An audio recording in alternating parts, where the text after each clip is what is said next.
So, guys, ayan.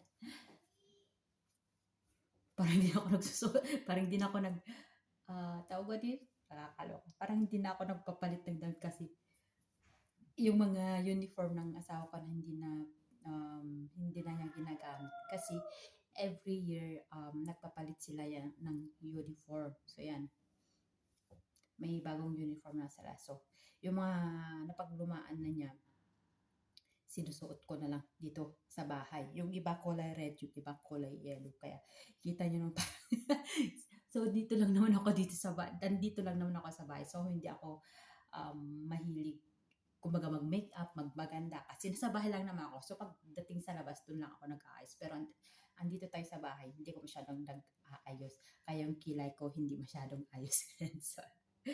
So this time, kakatapos ko lang mamlansya. Pagkatapos ko na mamlansya, maghuhugas ako. Ayan.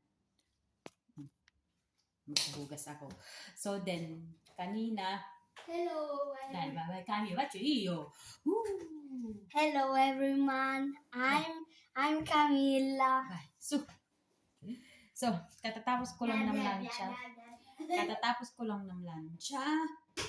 Then after that, magluluto ako ng Mickey dahil kahapon gumawa ako ng Mickey. So, Cos'è questo puzzatore?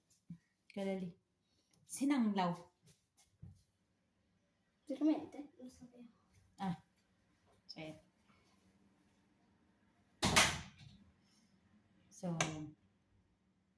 ano daw yung mabahong pero yun ang inulam nila kagabi at saka ngayong lunch. So may natira pang konti pero sarap na sarap sila. Maano lang yung amoy pero sarap naman, sarap na sarap sila. Kaya tinatanong ni Kami kasi nga naamoy niya.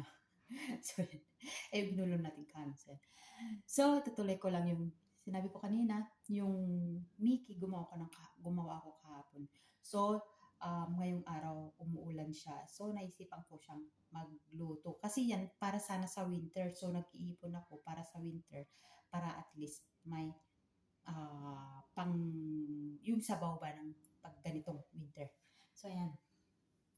Mamaya, magbabasura na ako. Kaya, ganito talaga pag nanay ka. Ang dami talagang pagkatapos mo siya, maghuhugas, magluluto, iisipin mo pa kung ano yung uulamin. So yan. Mamaya magbabasura pa ako kasi nga Biyernes ngayon.